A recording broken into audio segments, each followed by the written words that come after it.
One of the world's greatest mountain ranges, the Coast Mountains of Western British Columbia span an area of approximately 300,000 square kilometers. Rising from the Fraser Valley in the south, myriad peaks extend northward along the Pacific coast to the Alaska Panhandle. The Coast Mountains provide a complexity not found elsewhere in Canada. Consisting of expanses of metamorphic rock, these mountains harbor vast sections of granitic rock forming the Coast Plutonic Complex, the largest continuous granitic outcropping in the world. Near the coast, these mountains are typified by domed summits and slabby ridge systems. This is the result of the Cordilleran ice sheet, under which most of the Coast Mountains sat some 15,000 years ago. Only the highest peaks projected through the thick ice, remaining jagged in form. The Coast Mountains are one of the most heavily glaciated subpolar ranges on the planet.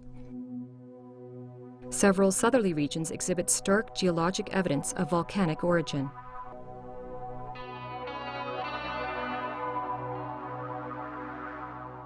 Exposed to the brunt of Pacific Ocean weather systems, the Coast Mountains receive heavy year-round precipitation.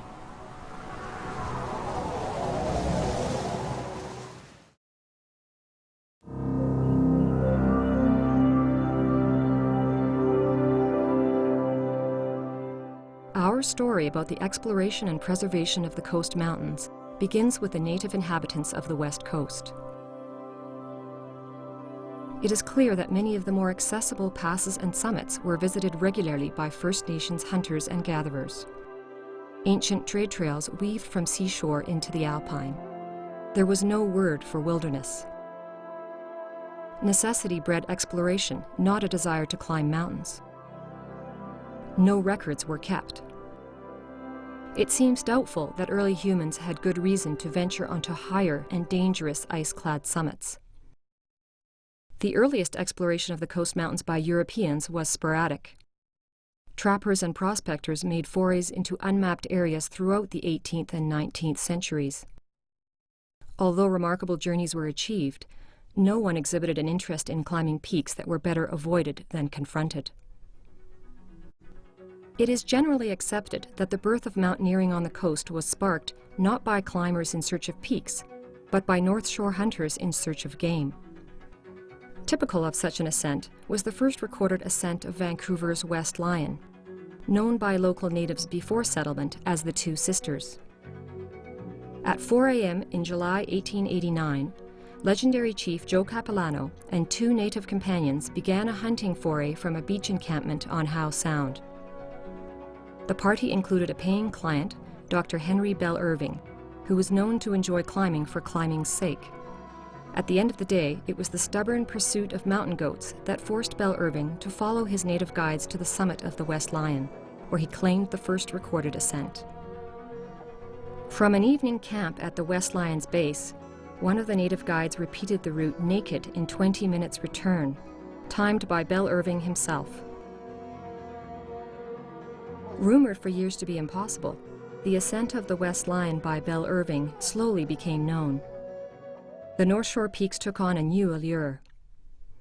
Hiking up local mountains for the sheer pleasure of experiencing the delights of the Alpine became less bohemian. The freedom of the North Shore hills was catching on. Increasing numbers of mountain ramblers trekked up the Grouse Mountain Trail. A new cult of mountain folk slowly formed, and key individuals emerged to shape the future of mountaineering on the coast. By autumn 1906, a small corps of keen mountaineers realized the need for a permanent weather-resistant shelter on the Grouse Plateau. One such enthusiast was Manfred Mills. In the late summer of 1906, we decided to continue our exploring through the coming fall and winter, also to make a base for hunting the large amount of big game which we had seen during our trips. For these purposes, a cabin was built. This cabin was located in the midst of a fine stand of primeval forest. We named it the Red Shack. The Red Shack was a focal point for like-minded individuals who came together through similar goals and ambitions. Knowledge of the local mountains was pooled. The Red Shack was a staging area for group outings and social events, including Christmas dinners. Songs were sung and satirical skits were performed to entertain celebratory gatherings. Mountain culture had arrived in the Coast Mountains.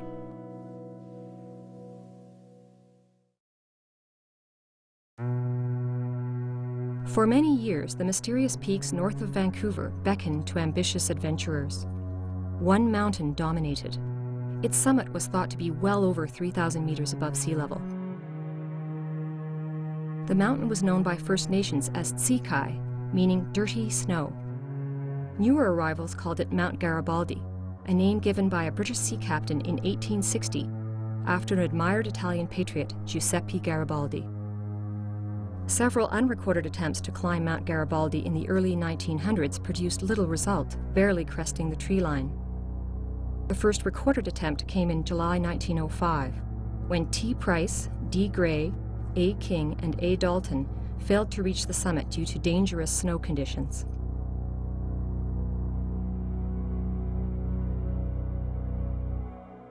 Two years later, King and Dalton returned to the mountain with 4 others. The group of 6 mountaineers included Atwell King, A.T. Dalton, his son W.T. Dalton, G.B. Warren, T. Pattison, and J.J. Trory. In late July 1907, the climbers departed Vancouver aboard the steamer Britannia, en route for the tiny settlement of Newport, known today as Squamish. From Squamish, a spring wagon carried men and gear for nearly 20 kilometers along the Brackendale-Pemberton Meadows Wagon Road to its junction with the Chekai River.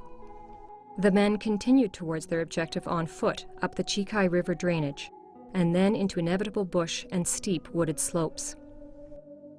Within 2 days, a high camp was made on Crescent Ridge, known today as Brome Ridge. The days that followed brought showers of rain and wet snow. 2 aborted attempts on the summit were made. Morale was on the decline, and there was talk of giving up. Spurred onward by an adamant will to succeed, Atwell King and A.T. Dalton insisted on an all-out final effort.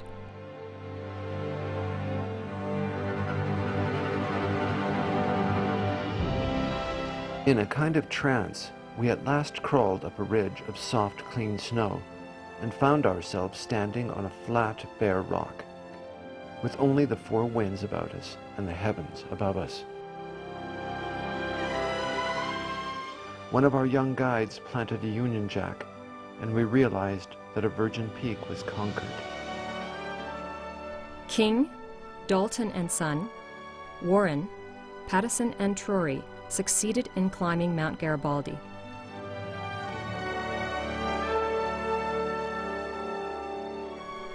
J.J. Trory's ice axe remains as the sole physical reminder of that harrowing day on the mountain in 1907.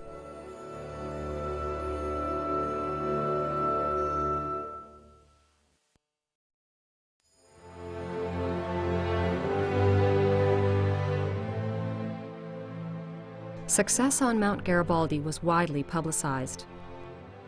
The event was a catalyst in the psyche of West Coast mountaineers. Mountain climbing was becoming popular enough to warrant the organization of a body to coordinate knowledge of local trails and to give the sport an official status. On October 28, 1907, under the chairmanship of Garibaldi summiteer J.J. Trory, a group of local mountaineers met and organized into the Vancouver Mountaineering Club, which soon enlarged its scope and changed its name to the British Columbia Mountaineering Club.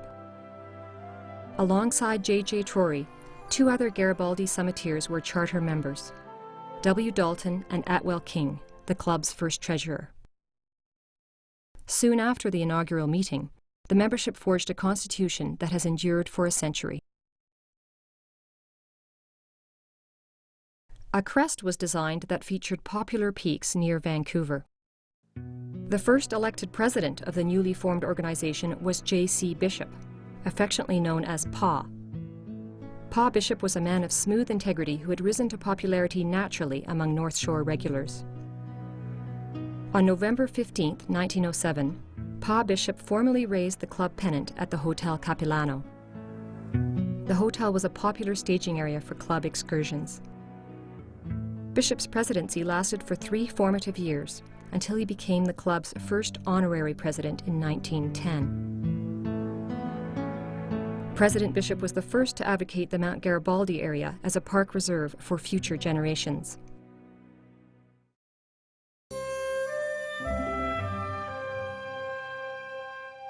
From its inception, the British Columbia Mountaineering Club engendered a distinct equality between men and women. The first vice presidency was shared by George Edwards and Miss L. Laverock, a competent mountaineer in her own right. Perhaps even more than men, women found a rightful place among local mountains. They thrived on the new freedoms found within their beauty and adventure.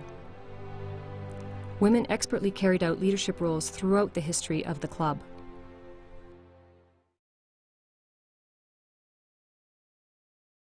The fledgling British Columbia Mountaineering Club swelled with a new tide of mountain ramblers who relished regular club meetings and socials. This was a congenial tribe that sought to embrace the natural world and distance itself from the emerging constraints of early city existence. The social framework of the new club created a medium for keen individuals to rise and shine. Manfred, or Fred, Mills was a well-known North Shore regular. He'd been involved with the building of the Red Shack and was a charter member of the club. Mills was an extremely knowledgeable individual who selflessly channeled his time, energy, and resources into the improvement of the local mountaineering scene. Over many years, he received great acclaim as a route finder, especially from those newly baptized by Coast Mountain bush.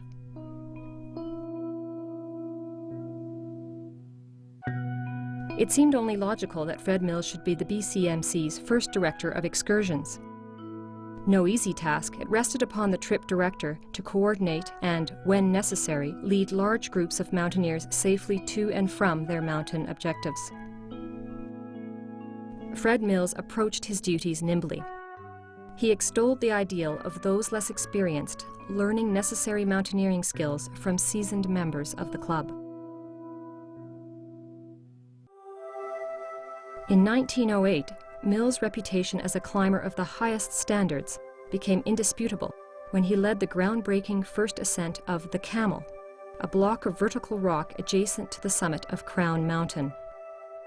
The daunting feature was considered to be the most hazardous and technically difficult unclimbed peak near Vancouver. –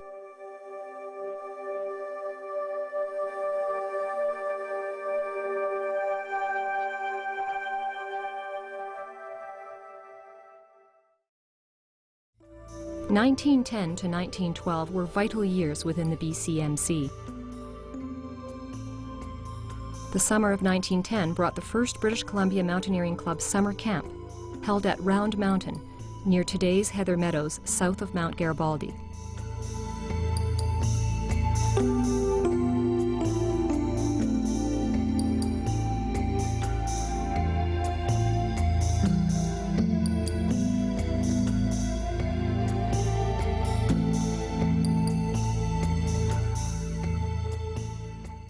By now, the club had outgrown the minimalist Red Shack. In the spring of 1910, land was acquired on Grouse Mountain, and a new cabin was constructed by club members over just 7 weekends. Finishing work continued throughout the autumn and winter of 1910.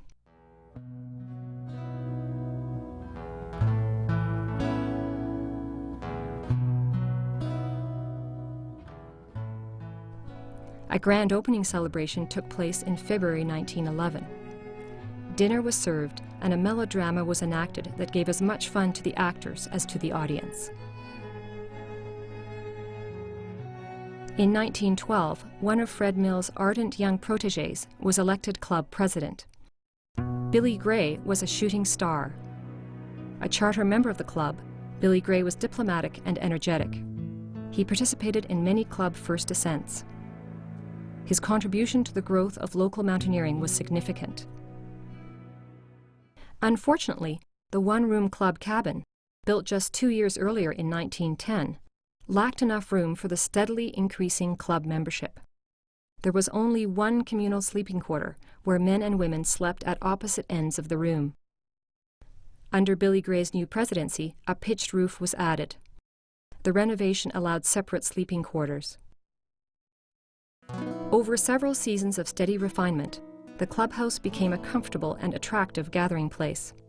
Its walls echoed with tales of ambition, and, perhaps more importantly, song and laughter. Traditional feasts continued on regular holidays. Would-be thespians entertained audiences with a comical theater under the stairs. Four-part harmonies enchanted listeners. The improved headquarters brought stability to the club. From the onset of coast mountaineering, a significant challenge was the serious void in accurate maps. President Billy Gray embarked on an extensive photographic and plane table survey work to produce the first Garibaldi area maps. In 1912, almost single-handedly, Gray blazed the first access trail from the Cheakamus Valley to Black Tusk Meadows, where the third club camp was held that year. The BC Mountaineering Club was thriving. Summer camps were popular and spirits were high. However, in the early summer of 1913, tragedy shook club ranks when Pa Bishop, the first president of the club, died in a crevasse fall on the slopes of Mount Baker on July 1st. Despite triumphs and setbacks, the BCMC continued to evolve. Members took great pride in their unprejudiced and democratic ways, chiming with satisfaction that climbing partners came from all walks of life and levels of income, all gentlemen and gentlewomen.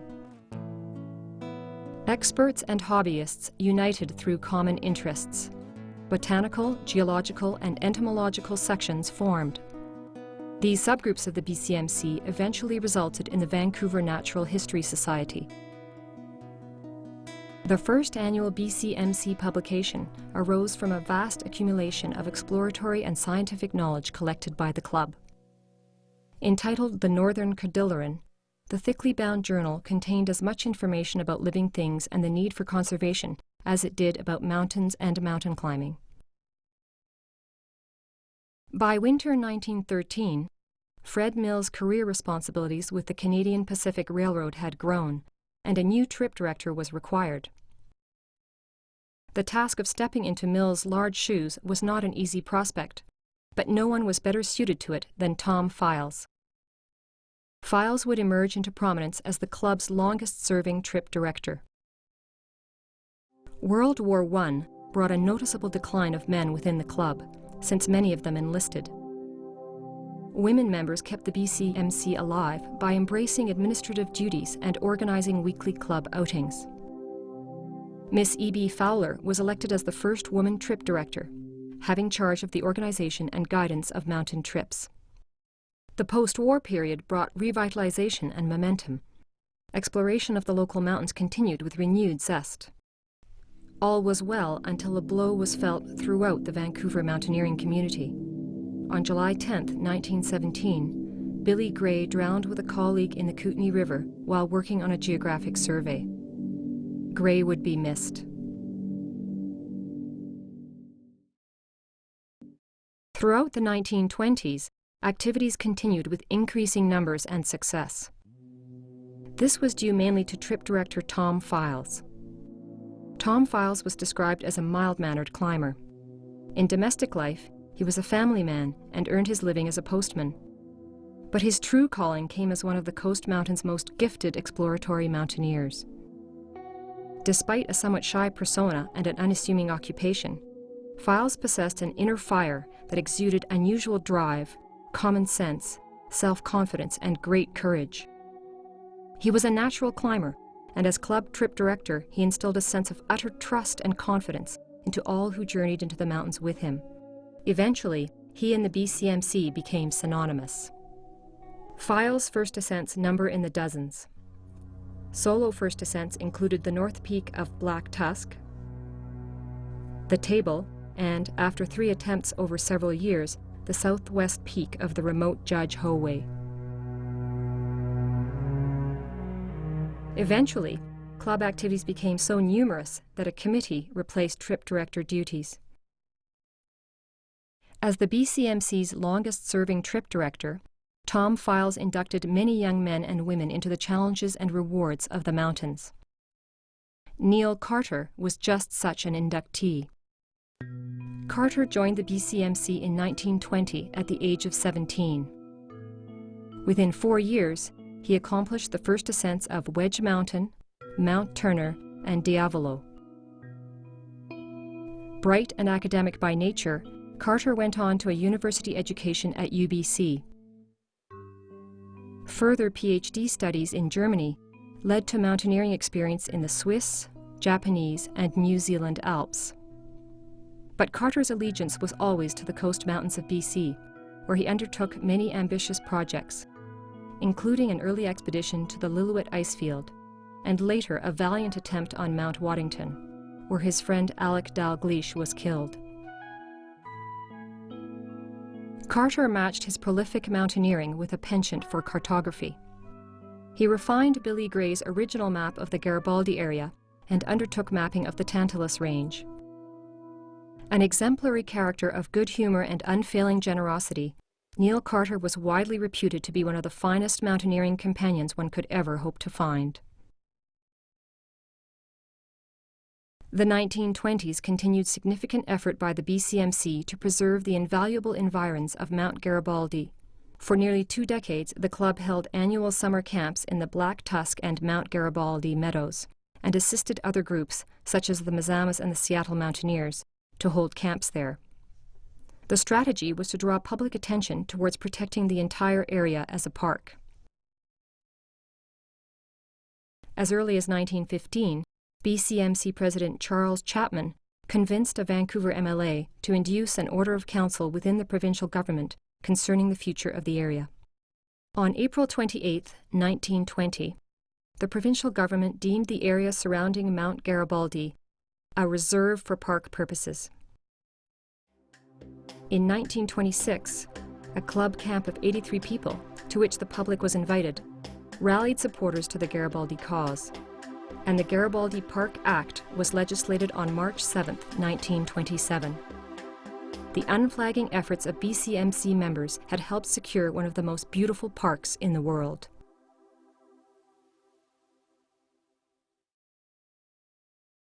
The end of the decade witnessed the 17-year-old Grouse Mountain cabin occupied beyond capacity. A larger cabin was designed and constructed not far below the old one in 1927.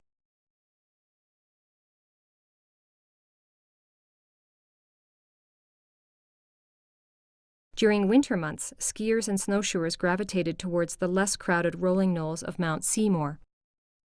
The BCMC undertook construction of a small hut on Mount Seymour's western slopes. The hut proved so popular that within 6 years, construction was undertaken on a much larger cabin higher up.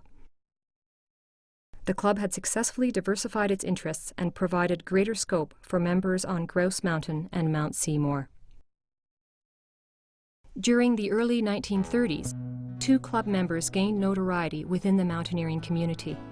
They clearly demonstrated an intense and complete dedication to their mountain way of life, and to each other. Phyllis and Don Munday can hardly be denied a rightful place as the best-known couple in the history of coast mountain exploration. Don had joined the BCMC in 1910. Frontline experience in World War I left him with a nagging arm injury. Disenchanted by the realities of men and war, he swore off the material and violent ways of mankind and sought out spiritual rejuvenation and refuge among the mountains.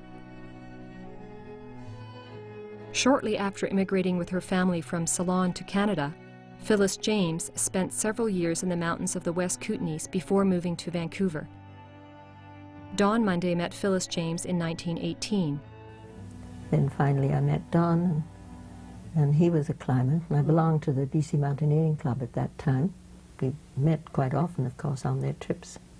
Well, I was always keen on the out-of-doors, and you were never seen on the street with breeches in those days, so we'd wear a skirt over our breeches. And then when we got to the foot of the mountain or foot of the trail, wherever you happened to be, you took your skirt off. Together, they sought deeper meaning and a peaceful existence within the mountain world. They would not abide a life in the city. The soulmates soon married and spent their honeymoon at a new cabin Don had constructed on the flanks of Dam Mountain.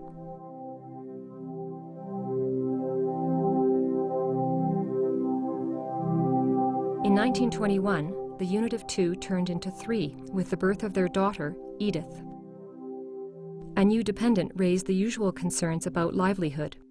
Always creative, Donna and Phil exercised substantial entrepreneurial skill.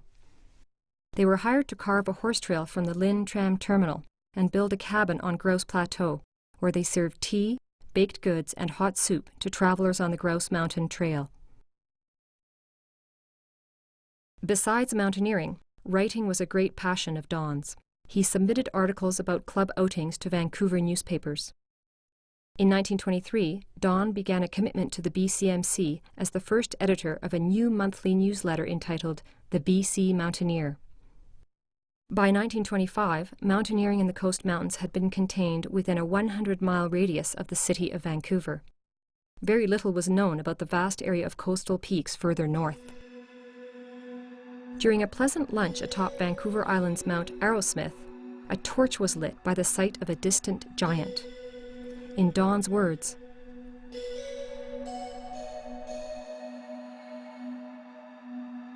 "The Munday's persistence of vision stayed clear. For nearly a decade, with the help of a small support group, the undaunted couple left daughter Edith with relatives or friends and obsessively attempted the peak known today as Mount Waddington, the highest mountain entirely within British Columbia and the only one over 4,000 meters high." Well, we just went, first of all, in a rowboat up Night Inlet and cached the boat in the bush, and then Don built a gas boat in the basement, took the wall of the house out.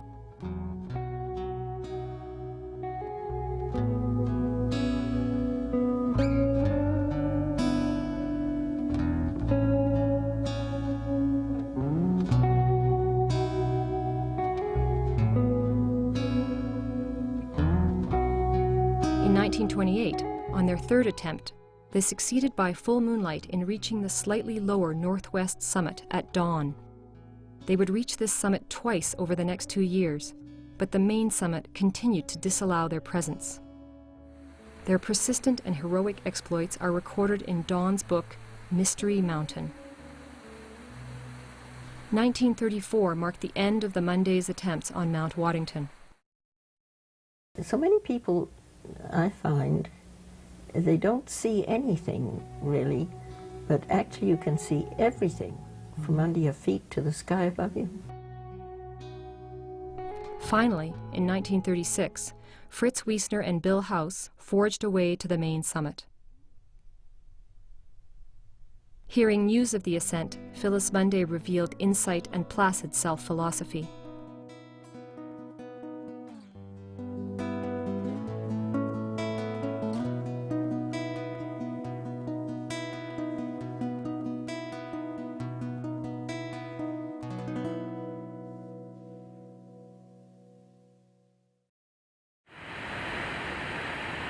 Throughout the mid-30s, the golden age of coast mountain exploration on foot and on horseback was being slowly but surely supplemented by those willing to apply the benefits of the train and the combustion engine in its various manifestations.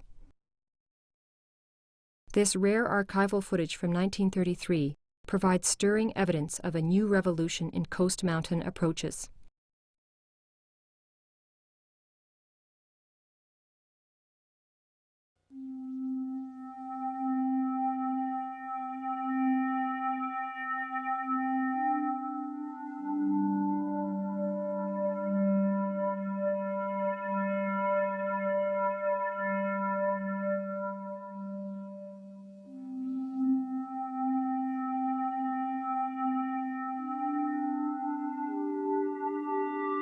Near Vancouver, Garibaldi Lake was among the first to feel pontoons slice through her azure waters.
once multi-day objective was turned into a one-day outing.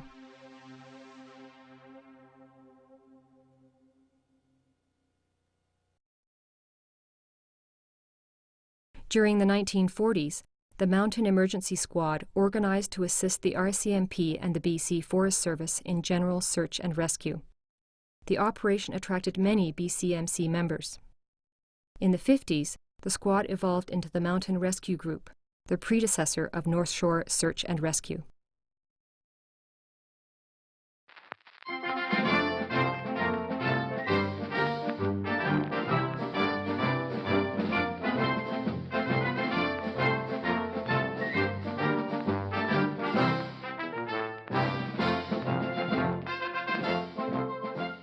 The British Columbia Mountaineering Club offered opportunities for mountain experiences further afield. Annual club excursions to the Rockies began as early as the 1920s. Throughout the decades, regular BCMC trips to the Rocky Mountains became routine.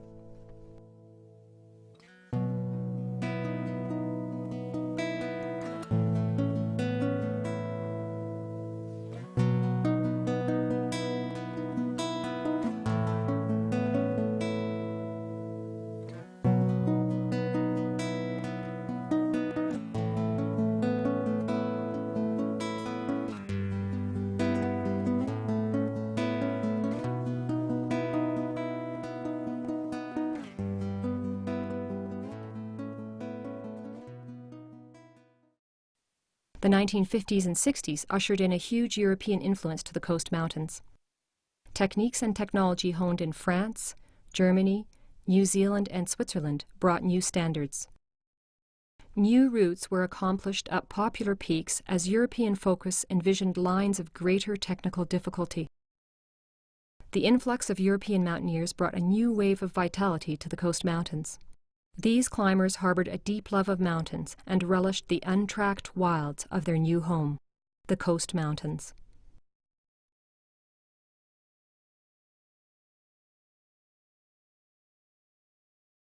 Two climbers who played a central role in the coast mountains during the 1960s were Esther and Martin Kafer. The Kafers arrived from Switzerland in 1958. The notion of unexplored mountains blossomed into a life of mutual wonder and adventure. They were two of the finest mountaineers in the Vancouver climbing community and showed their love and support of the sport by a lifetime involvement within the BC Mountaineering Club.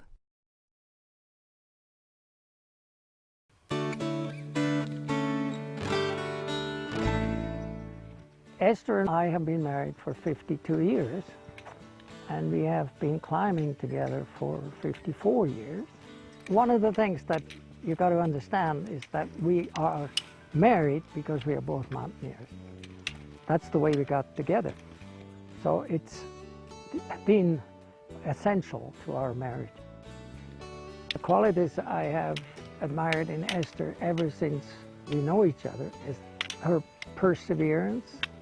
She was always a very good rock climber.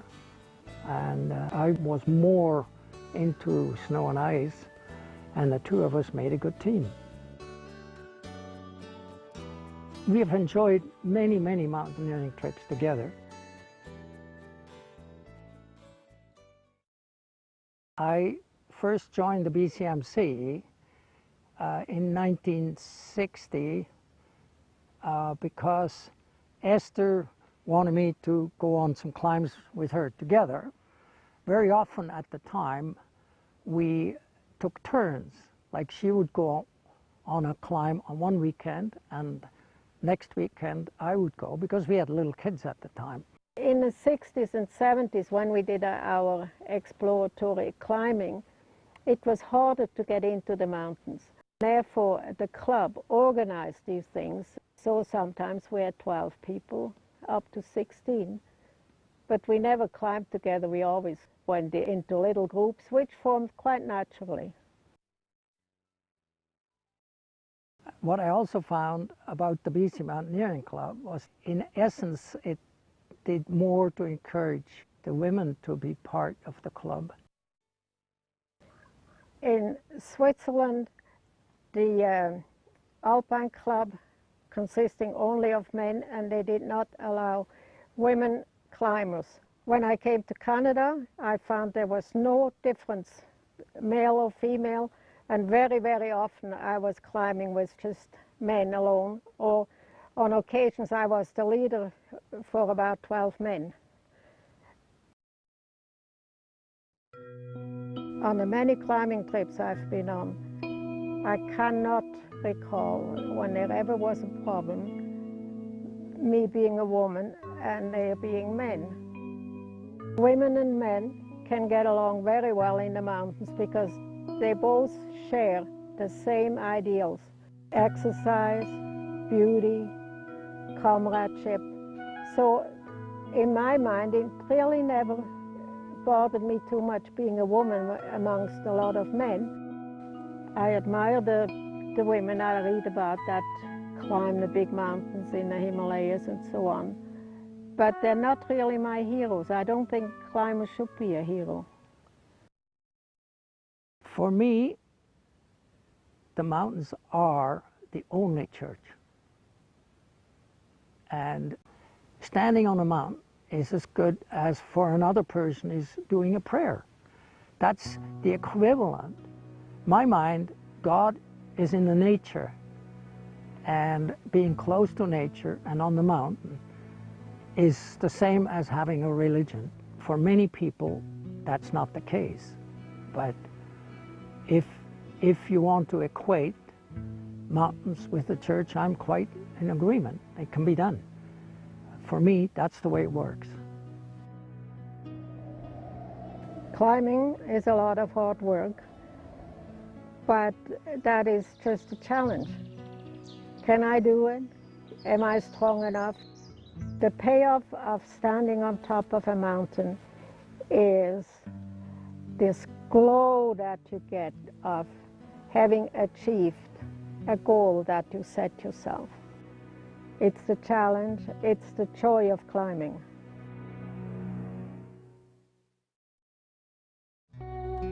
Another benevolent spirit in the Coast Mountains was a talented mountaineer and artist named Paul Binkert. Born just meters from the Swiss border in Germany, Binkert joined a wave of European-trained alpinists and, after honing his skills on South American volcanoes, found an irresistible freedom to roam at will in the coastal hills. Quietly determined, he was a member of the British Columbia Centennial climb of Mount Fairweather in 1958. Enraptured by the beauty and richness of the Pacific coast, Binkert became actively involved in a variety of conservation issues. He is best remembered by his longtime friend Martin Kafer for his untiring work on local trails near his home city of Vancouver. Paul Binkert was a good friend of ours. We knew him from very early on when we joined the BC Mountaineering Club, and we did some very good climbing together. He was Mr. Trail. He was probably involved in 20 or 30 different trail building projects. The most well-known trail is the Binkert Trail that goes up from Harvey Creek to the Lions. Paul was an outstanding climber in many ways. He was quiet, resolved, and didn't hesitate to tackle a difficult pitch. He would just go right at it. Paul Binkert was not only a mountaineer, he was a very accomplished artist. And this mountain goat sculpture was done by Paul Binkert, who did it on special commission. Paul Binkert's steady, thoughtful demeanor earned him the respect of fellow mountain companions. As air approaches became the norm in the Coast Mountains, the remoteness of distant objectives seemed to diminish simply by the lessening of the time commitment required to reach them. The eyes and ears of coast mountaineers perked up. One such mountaineer was Roy Mason. Roy began climbing at the age of 11 when his mountaineer mother, as Roy puts it, dragged him up the slopes of Mount Seymour. In 1957, as part of the BCMC's 50th anniversary celebration, Roy took part in the first ascent of Anniversary Peak, later renamed Mount Mathieu. The area was quite remote. But as with a growing list of coast mountain first ascents, the team's approach advantage was an airplane on floats. After experiencing several air-supported expeditions, Roy's spirit glowed with the possibilities. Eventually, he became the best-known mountaineering pilot in the history of the coast mountains. Many early flying adventures are recounted in his book, Ice Runway. I started flying in 1956 with the Flying Club of BC at Vancouver International Airport. And I was a member of the Mountaineering Club, and in fact, we had been chartering aircraft to access the Coast Range, and that sort of piqued my interest and made me realize that you could do more in an hour in an airplane than you could do on the ground in a week. My interest in airplanes is peculiar in that it was single purpose, short takeoff and landing, good in high altitudes for small lakes in the mountains or on glaciers. High performance was the name of the game. The best airplane available for what I wanted to do at the time was a Piper Super Cub. And what I did was take a version of the Piper Super Cub and modify it with a larger engine, extended flaps, and other alterations. Flying over the Coast Range gives you a unique perspective, and one that you don't get on the ground, and you certainly don't get it in our metropolitan areas. I wandered all around the Lillooet-Harrison area and was curious, looking for lakes, really. On floats, I was always on the hunt for small alpine lakes and wandered into the top of the Stein with that in mind. And I guess that's where I first saw the very beautiful lakes at the head of the Stein Valley. Well, I was really taken by the three lakes, which are really the sort of jewels in the crown of the Stein. Tundra Lake with its very, very deep blue color, and Clackaporn Lake, which is royal blue, and at a lower altitude, Stein Lake, which is more of a typical glacier-fed green lake. It was the colors that attracted me. My original thought was to try and establish a small reserve or park. I prepared a brief saying why I thought it was unique enough to be preserved, and I submitted that to the Premier of the province and various cabinet ministers. The result was very surprising. It was a matter of days, maybe a week, 2 weeks at the most, and a moratorium was established over the whole area, and nobody was more surprised than I was. Well, I would like to think it was the points that I raised in the brief, but I really doubt that. I think that the province and the politics of the time was ripe to preserve more remote area. A wilderness to me means areas that have not been visited or have not been visited very often, and the BC Coast Range fits that description very well. I think the mountains offer an opportunity for people to see what undeveloped parts of the world really look like and what a marvelous planet we live on. And these are parts of the world that need to be preserved, and I hope will give people a better appreciation of the need to conserve those things.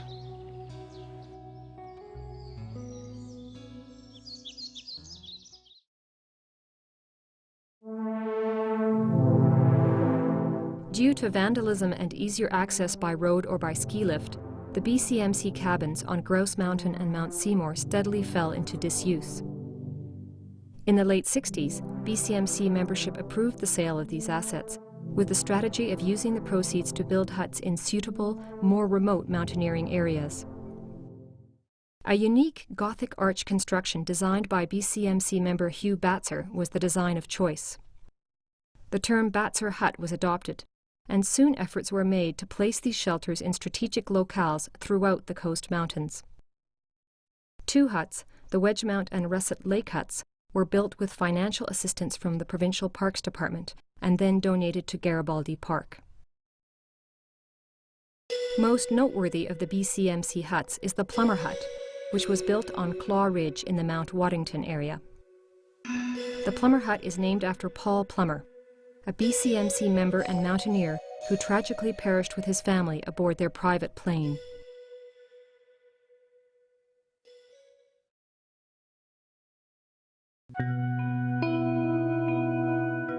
As the 60s gave way to the 70s, one climber surfaced as an unstoppable force in the coast mountains.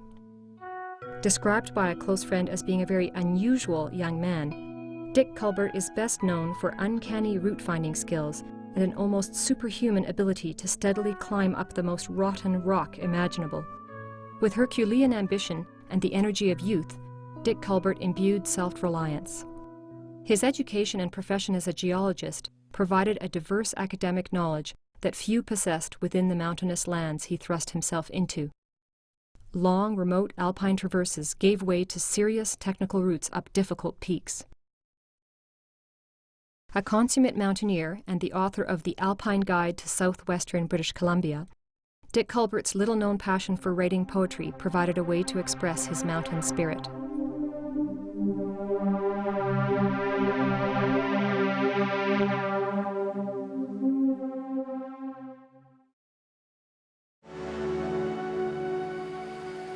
I started climbing in the 50s when I was in my teens, and at that time it was practically antisocial to climb. Nobody did it. In the 50s, as a young person, you were just supposed to hang out and look cool. You didn't do that sort of thing. My forte in the early days was coast mountain exploration. When I was 19, my first big trip was almost a month alone, exploring up in the North Country.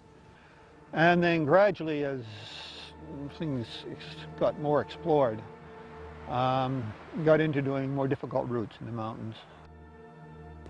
The coast mountains, especially in the early days, were certainly a place where you had to put in a lot of physical labor just to get to the mountains. We used to characterize the coast mountains as the 5 ugly B's: bush, bears, bugs, big rivers, and bad weather. And they're all part of mountaineering, and still, it's a worthwhile sport. Well, the bush is classic in the coast mountains, especially on the western side.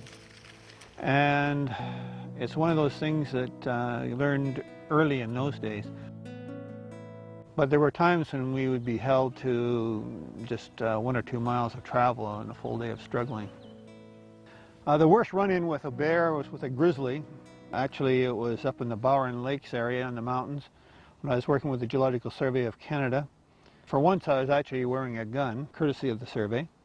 And a mother grizzly jumped me in thick bush, and there was about 4 feet between me and the nearest bloodstains by the time it was over. That's the worst by far. But that's the last time I really ever carried a gun in the bush. Well, there are places where the bugs are terrible. There have been times, especially before we got decent DEET, as they say, when the bugs were just awful.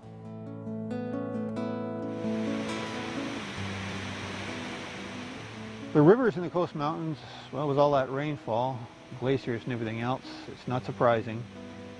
They're big and they come down fast. And crossing on thin logs, fording rivers, even occasionally swimming them, especially in the early days, was very much a part of exploratory mountaineering. The weather is generally bad in the coast, especially the north coast. And many of the ascents we made were really in clouds and in ugly weather. Not all mountaineering memories are going to be sweet, but overall, they're positive. Sometime before I quit technical climbing, I made a list, and there was 250-something new routes and peaks on the list. And certainly some of them I look back as more accomplishments than others, and the East Ridge of the Devil's Thumb and Sarah 5 and the Cat's Ears, oh gosh, there's quite a few of them. And Winter Ascent of Waddington was sort of major. And I think probably the most important thing was the early exploration. and the guidebooks. The Alpine Guide Southwest BC was just a local modernification of the two original guides, and a lot of it was done riding freight, hitchhiking. Glenn Woodsworth had a large part in some of these. And then we did 2 years of exploratory mountaineering full summers, in which we financed by getting grub stakes from the government for prospecting. And by gosh, one year we got $150 each, and we thought that was great. We could last a whole summer on $150. And we prospected the Waddington Range and the Monarch Ice Cap and all sorts of places like that. It was a labor of love. It took some years, but it was very, very enjoyable. I've always been extremely glad that I put in that time. To me, adventure is basically a challenge, and I think it is important for many people to put challenges in their lives, and certainly nature is a good place to find those.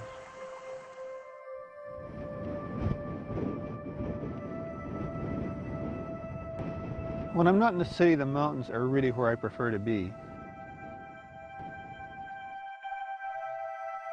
Glenn Woodsworth was my climbing partner through many expeditions, especially in the early days of climbing and exploring in the coast mountains and compiling the guidebook. He was just a wonderful person to be with. He saw me through a lot of extremely dangerous situations and a lot of long, difficult expeditions.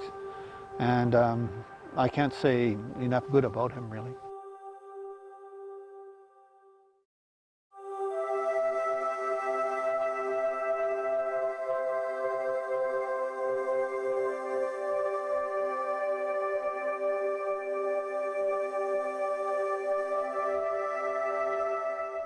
My name is Glenn Woodsworth. I've been climbing mountains since 1959 when I joined the BCMC. And I've been a professional geologist since about 1970. The climbing world has certainly changed in the last 40, 50 years, and certainly all the stuff to do with gear has changed. But I think that for me the most significant changes which I've seen has been maps. When I started, there was nothing good in the way of maps for the coast mountains, and some of them didn't even show any of the peaks properly, or they had the peaks in the wrong place, and they missed valleys and all sorts of stuff. And now, of course, we've got first-rate maps, even better maps online. But the other thing to do with the maps is now people have GPSs. You can download the map, the GPS, and carry it around, and it'll plot exactly where you are on the map. So I think we're living in perhaps the last couple of decades where people are going to be able to navigate in the mountains safely with map and compass.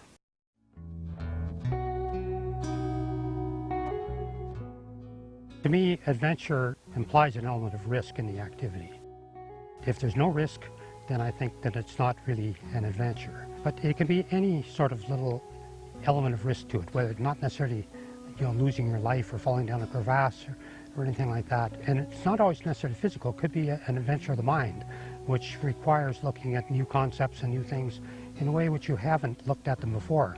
And the risk there is that you're going to have to give up some of your old preconceptions. I think much of mountaineering is ultimately a selfish activity. We do this, we keep lists of our ascents, our first ascents, our pastimes, things like that.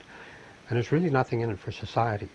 And I think where the societal good comes is through organizations like the BCMC, the Alpine Club, and so forth. Because they can help educate the broader public about the need to preserve some of these spaces. The clubs are very good in conservation. I think it's important that all climbers really spend at least part of their time being actively involved with one club or another. I think mountains always have something to offer to people. They offer a place of refuge. They offer a chance to look at your life in a different way, perhaps, and reflect on what you might do differently when you get back out of the mountains. And I think they have so much to offer. They teach us a great deal about ourselves, and they make us aware of how small we are in the broad scheme of things, and how really minute we are in this whole universe and in this world.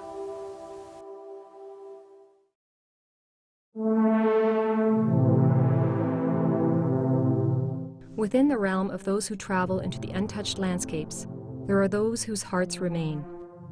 Perhaps it is a primeval nerve that is fired to return again and again. Like the Odyssey of Homer, the story is brought back to those who will listen and learn that there is much more to our world than cities can offer. John Clark was a man of wonderful enthusiasm and zest. He joined the BCMC at the tender age of 17 and was heavily influenced by numerous afternoon teas with an aging Phyllis Munday. His earliest extended trip into the mountains was on the first exploratory ski expedition organized by the BCMC, led by Esther Kafer.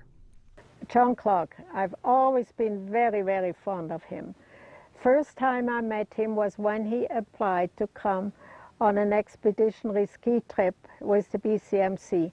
I knew he'd never been in the mountains. He had no idea. He hadn't even skied yet. And yet I liked his enthusiasm. And I felt he was going to do just fine. And as it turned out, it was, I think, the beginning of his climbing career. John Clark immersed himself in a lifestyle that many found to be odd and even perhaps irresponsible. Unable to find partners for his long forays into the mountains, he decided that people, or the lack thereof, would not be responsible for holding him back from his passion for the mountains.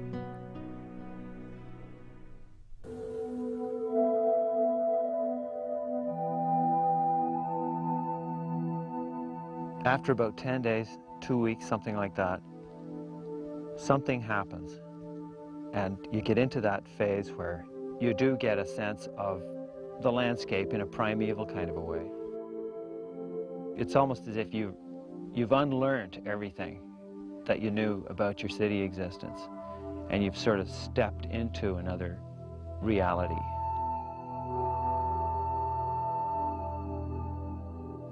You're completely focused on the landscape, and you're just floating in that landscape in kind of a dream state, I guess. And you get really hooked on that. It takes a long time out there to kind of get a sense of what it might have been like for early man or for Aboriginal people to live out there under the stars the way we did. Accomplishing at least 800 first ascents of Coast Mountain peaks and bumps, John continued a spring and summer schedule of extended forays without serious mishap, until one fateful day during a 1994 ski traverse, he witnessed one of his gentle companions swept to his death by a small avalanche. The untimely death of Randy Stoltman prompted a sea change in John. He put aside his eccentric travels for a mission bent on educating schoolchildren about the fragility of our beautiful Earth. Without delay, he gathered his traveling slideshow and with Lisa Bale founded the Wilderness Education Program, now known as Wild Ed. John Clark's last years were cheerfully given to city youth in an attempt to give back some of the value he had gleaned from his rare mountain experiences, and to honor his fallen friend, Randy Stoltman. Randy Stoltman was a remarkable young man. An expert backcountry traveler and skier, he quickly took to nurturing his love of nature, wild places, and giant trees. As an environmentalist and author, his passions culminated in 3 books: Hiking Guide to the Big Trees of Southwestern BC, Hiking the Ancient Rainforests of BC and Washington, and Written by the Wind. These books share many wilderness adventures, but none were more closely experienced than by Randy Stoltman's brother, Greg.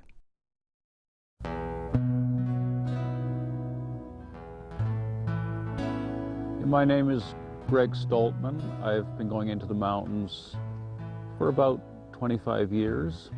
Well, Randy Stoltman was my brother and my only sibling, and I guess it's safe to say he was probably my best friend too. He was certainly, I think, my favorite companion to go into the backcountry with. We were really of the same mindset with a lot of things. Well, I always wish that Randy could be around. One thing that I think made Randy different than a lot of environmentalist type is I think people sort of trusted him because he came across as so rational. He'd sort of calmly go in and try to reason things out. He was very interested in the natural environment. That first showed itself with him looking for big trees in Stanley Park. He and I compiled a list of all the big cedars and firs in Stanley Park in about 1980. Yeah, I think he was a natural at navigation in the mountains. He really had a good sense for it. And on a lot of trips we did, he had the maps and I was a bit clued out and I was sort of following him. Well, Randy had studied a lot of maps and going by watershed boundaries, he came to the conclusion that there was a contiguous piece of wilderness area that stretched roughly from Sims Creek in the lower Ilaho drainage up to north of the Lillooet River Valley.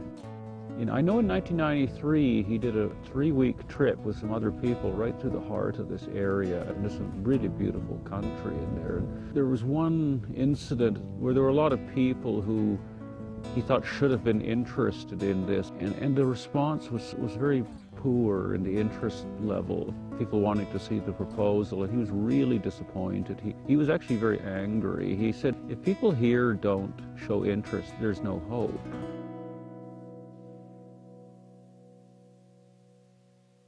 Stoltman's hard work to preserve the upper Ilaho was not in vain. Shortly after his death, the area became known as the Stoltman Wilderness Area. Randy Stoltman's contribution will never be forgotten.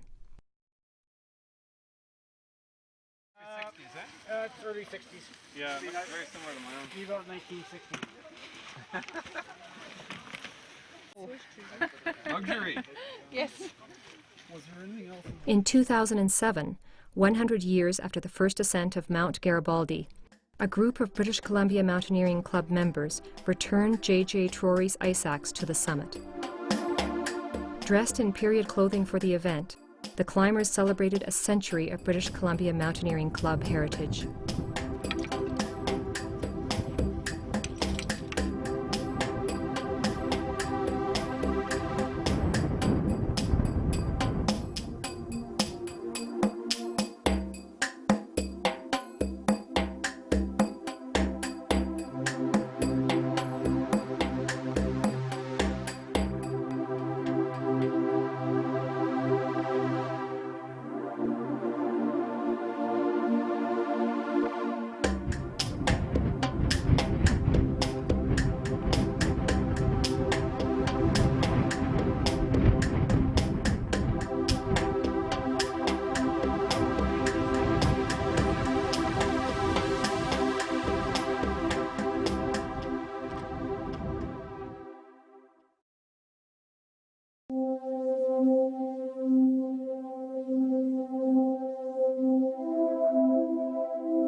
The mountains possess a subtle, siren-like lure for the active who love nature. Never before have so many been able to venture into what was once the sanctified realm of the few. It is here that men and women continue to gain perspective on life's joys and challenges.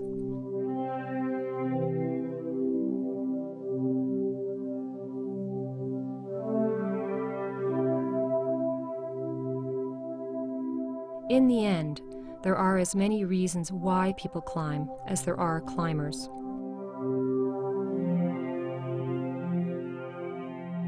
Over the last century, unheralded individuals have given portions of their lives for a love affair with the coast mountains. While most return home, some stay to venture beyond our world and into the mists of time. It is clear that mountains hold many treasures for those who care to seek them.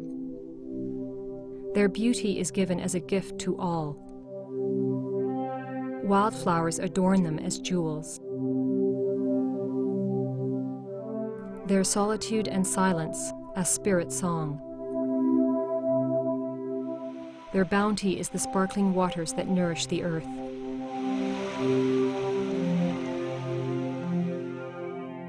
The stewardship of the coast mountains is our collective responsibility. We owe the mountains our gratitude. Beyond the jagged horizon, unknown adventures and rewards await those who share a passion for the mountains.